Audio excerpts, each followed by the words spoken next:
Welcome back mga kaaldab. Ito na naman po ang inyong lingkod, si Mr. Destiny. At magbibigay po tayo ng pinakamainit na update po ngayon sa social media. Siyempre, ito po yung napakagandang update na inilabas nga po ni Madam Myrna Baluyot. Well, natutuwa po ako sa pinost niya na talagang napakaganda at masasabi natin na pumapabor nga po talaga kina Alden Richards at kay Maine Mendoza. Bagamat marami siyang sinasabi na hindi nga po talaga umaayon at pumapabor sa Aldab Nation. Kahit naman po kasi anong gawin, si Myrna Baluyot, Aldab pa rin po yan. Mahal pa rin po niya si Mengay, mahal pa rin po niya si Alden Richards. Di po ba? Pero bago tayo magtuloy at ituloy itong magagandang update na ipapaliwanag ko po at sasabihin ko, kung bago ka lang sa channel na to, at isa kang true-blooded Aldab Nation na nagmamahal po kina Mengay at Isoy, tama po ang channel na pinuntahan mo. Kaya consider na po kitang bagong subscriber. At huwag mong kalimutang i-share ang mga video po natin sa mga mamis, sa mga titas, at sa mga senyor. Alam nyo po ba mga kaaldab na kumbaga may ipinost si Madam Myrna Baluyot na kumbaga love story never ending. Kumbaga, ang tunay nga po talagang pagmamahalan, wala po talagang katapusan. Ganitong naman po talaga nangyari kina Alden at kay Mengay. Walang closure, di po ba? Real talk to mga kaaldab, marami na naman magre-react sa akin nito. Nako, siguro, nararamdaman ko na po yung masasakit at may maanghang na comment na ibabato po sa akin. Pero ito po yung totoo Di po ba? Wala po talagang kumbaga eksena na naganap po sa 8 Bulaga na sinabing tapos na yung Aldab, tapos na yung fandom, wala na. Kumbaga sila Mengay at si Alden, hiwalay na. Wala pong ganun. Wala po. Tanging pumutok lang po yun sa magkaibang istasyon.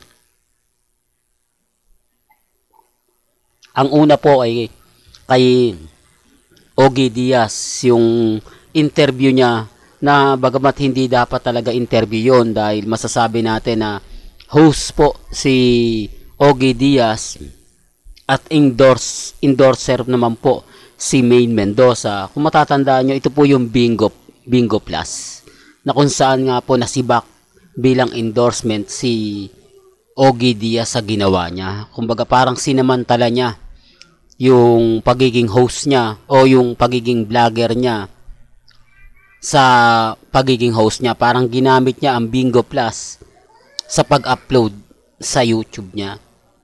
Issue yan magkaroon niya ng issue mga kaaldab. Kung matatandaan nyo. Doon lang po natin narinig. Doon lang po natin napakinggan. Exclusive yung mga salitang mapapaisip ka.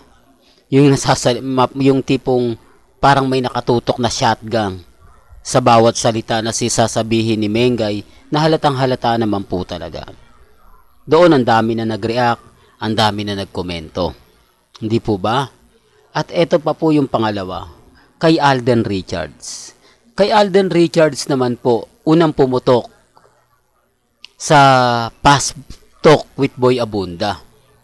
Dahil dun po kay Paulo Contis, kung matatandaan nyo na Just In, medyo hindi masyado napag-usapan.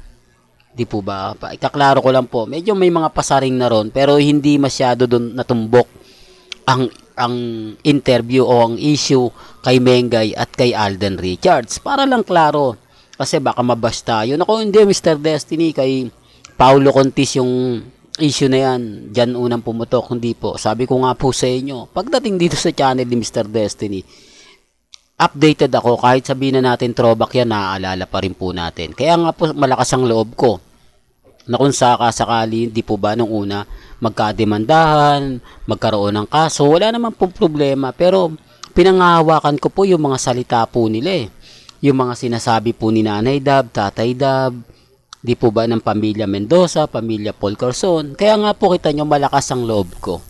Well, balikan natin ito.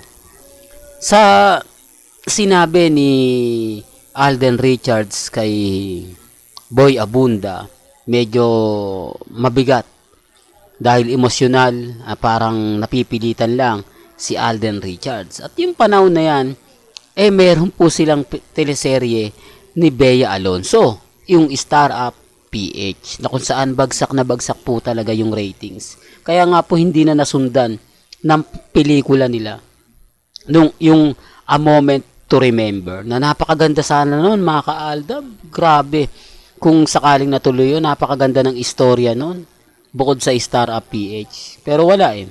Di po ba? Nagkaroon ng issue na keso ganito, keso ganon. Para klaro lang po, para alam po ninyo. Pero ang pinakapunto natin dito o ang pinaka-istorya sa mga sinasabi ko, dapat po sa Itbulaga sila nag-announce. Dapat po sa Itbulaga sila nagsalita. Kasi Itbulaga naman po talaga nagsimula ang Aldab. Nagsimula si Yaya Dab. Di po ba? Kaya nga po nagtaka kami, bakit sa iba? Bakit hindi nagawang, kumbaga, magsalita sila sa front ng Aldab Nation o sabihin na natin na para sa mga fans namin, ni Mengay, ni Alden, para sa mga issue na, di po ba? Wala talaga eh.